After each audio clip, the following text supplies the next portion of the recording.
বক্তব্য দেন ইউনিভার্সিটির শিক্ষক প্রাইমারি শিক্ষকের সাথে কেমনে পাস করবে। আমরা বলতে চাই আপনি কোন ইউনিভার্সিটির শিক্ষক? আপনি আপনার ব্যাপারে অনেকে বলেছেন যে আপনার ডক্টরেট ডিগ্রিটা আমরা সেখানে যাচ্ছি না, কিন্তু আপনি কোন ইউনিভার্সিটির শিক্ষক? আপনার তো আমাদের যারা স্টুডেন্ট শেখ শহীদুল্লাহ মাদানির যারা স্টুডেন্ট, আমাদের শত শত মাদানি আলেম, তাদের সাথে তো আপনি 1 মিনিট আরবিতে কথা বলতে পারেন, আপনি কি আলোচনা করবেন আপনি? সুতরাং আমরা ভয় করি না। ওই আব্বাসী সাহেব, ওই তাহিরি সাহেব, ওই আপনার কাফিলুদ্দিন সালেহী সাহেব, আমার নাম ধরে ধরে বলি, এরা হানাফি মাযহাবের কলঙ্ক, হানাফি মাযহাবের ছিটা ফোটাও এদের মধ্যে নাই। ইমাম আবু হানিফার আকীদা বিশুদ্ধ। আমাদের শাইখ তার উপর পিএইচডি থিসিস করেছেন, প্রমাণ করেছেন আবু হানিফা রাহমাতুল্লাহ মাযহাব সহিহ মাযহাব, তিনি আহলুস সুন্নাহ জামাতের। কিন্তু এরা কেউ আহলুস সুন্নাহ জামাতের না, তাহিরও না, আব্বাসীও না, সালেহও না, মাইজ ভান্ডারও না। এরা শুধু হানাফি নামের ধোঁকাবাজ, এর নামে হানাফি কিন্তু কাদের বেদাতি না। সুতরাং সম্মানিত সুধীবৃন্দ, আমি আপনাদের একটি সুসংবাদ দিতে চাই আর তাদের জন্য দুঃসংবাদ দিতে চাই, তারপর আলোচনা শেষে চলে যাবে। আপনাদের সুসংবাদটা হলো যে আপনারা যতজন দাওয়াতের ময়দানে থাকবেন, আপনাদের মাধ্যমে যত লোক হেদায়েত প্রাপ্ত হবে, কিয়ামত পর্যন্ত আবার তাদের মাধ্যমে যত লোক হেদায়েত প্রাপ্ত হবে, সবার নেকি আপনার আমল নামে যোগ হয়ে যাবে। সুবহানাল্লাহ। আদাল্লু আলাল খাইরি কাফাইলিহি ওয়া মান সান্না সুন্নাতান হাসানা ফালাহু আজরুহু ওয়া আজরু মান আমিলা বিহা, যেভাবে সহিহ মুসলিমের হাদিস। সম্মানিত সুধীবৃন্দ, এজন্য তো আলেমদের তো মর্যাদা কেন?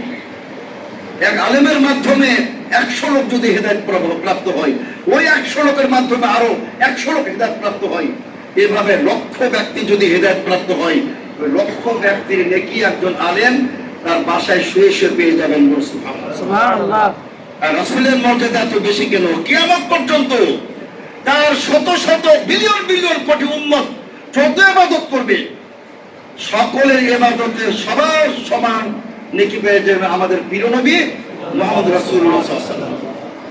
আর ওদের ক্ষেত্রে দেখুন, ওরা তো নিজেদের পাপ গ্রহণ করবেই, ওদের যত অনুসারী পথভ্রষ্ট হয়েছে, সকল পথভ্রষ্ট অনুসারী পাপের বোঝাও তাদেরকে বহন করতে হবে। সূরাতুন নাহলের 25 আয়াতে পড়ে দেখুন আল্লাহ তাআলা কি বলেন, লিয়াহমিলু আওজারহুম কামিলাতান ইয়াউমাল কিয়ামাহ। আল্লাহ বলেন লিয়াহমিলু আওজারহুম, তারা তাদের পাপের বোঝা বহন করবে পূর্ণ মাত্রায়, কামিলাতান ইয়াউমাল কিয়ামাহ। ওয়া মিন আওজারিল্লাযিনা ইউদিল্লুনাহুম বিগাইরি ইলমিন, আর বিনা ইলমে তারা যত লোককে পথভ্রষ্ট করেছে, যত লোক তাহিরের বক্তব্য শুনবে আল্লাহর ধন মুহাম্মদকে দিয়ে, আল্লাহ গেছেন গায়েব হইয়া, আর মুহাম্মদের ধন খাজাকে দিয়ে, খাজা বাবা শুয়ে আছে আজমিরে, কেউ ফিরে না খালি হাতে, খাজা বাবা তোর দরবারে বললাম। এ সমস্ত যত লোক রয়েছে, যত মুরিদ হবে তাহিরি, সকল মুরিদকে আল্লাহ রব্বুল আলামিন জাহান্নামে নিক্ষেপ করে দিবেন। নাউযুবিল্লাহ। এর জন্য বাংলাদেশের জনগণ সতর্ক হন, সাবধান হন, কোন ভণ্ড লোকের বক্তব্য শুনবেন না। যারা তাওহীদের দুশমন, সুন্নাহর দুশমন, এদের কারো বক্তব্য শোনা যাবে না, বক্তব্য শোনা হারাম। কেবলমাত্র আপনারা সহিহ সুন্নাহর যারা অনুসারী, যারা প্রিয় হাদিস বা সহিহ আকীদার অনুসারী, কেবলমাত্র আপনারা তাদের বক্তব্য শুনবেন, তাদেরকে ভালোবাসবেন। এই ভালোবাসা আপনাকে হাসরের বাজারে আল্লাহ রব্বুল আলামিন আরশে ছায়াতুল স্থান প্রদান করবেন।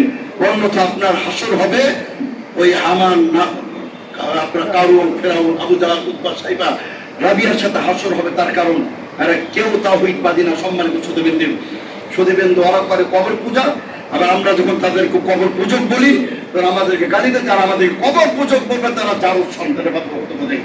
আমরা কি না বলতে চাই, কবর পূজা তো করে না, আবার মানতে অস্বীকার কেন, স্বীকার করতে অস্বীকার কেন? আর যেটা আমরা করি না সেখানে অপবাদ দেন, আমাদের তো আরো একটা ব্যথা বেশি লাগার কথা বলুন, ঠিক কিনা? আমাদেরকে বলে ইহুদিদের জ্বালা। আমি গত জুমায় মিরপুরে বক্তব্য দিয়েছিলাম, আমি বলেছিলাম মসজিদে বাইতুল হক, এটা দুটি অর্থ। একটা হলো বাইতুল হক মানে হকের, মানে আল্লাহ, আল্লাহর ঘর বাইতুল্লাহ।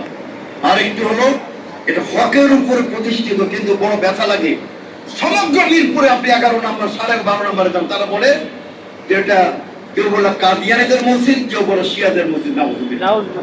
আমাদেরকে বলা হয় আমরা ইহুদিদের দালাল, কেউ বলে খ্রিস্টানের দালাল।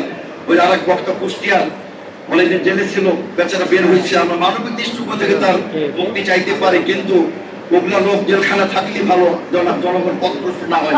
সে বলেছিল আল্লাহ করতে আমি নেই 300 কোটি টাকা পাই, ফেসবুক উল্লেখ করেছিল আমার টাকা তো এখনো পাই নাই, 300 কোটি টাকা আমরা পাই। আসলে আমরা যখন দলিলে পরাস্ত গ্রহণে আপনার এই ধরনের মিথ্যা প্রতারণার ছলচাতুরের আশ্রয় গ্রহণ করে, দলিলে আর পরাজিত, এদের কোন দলিল নাই।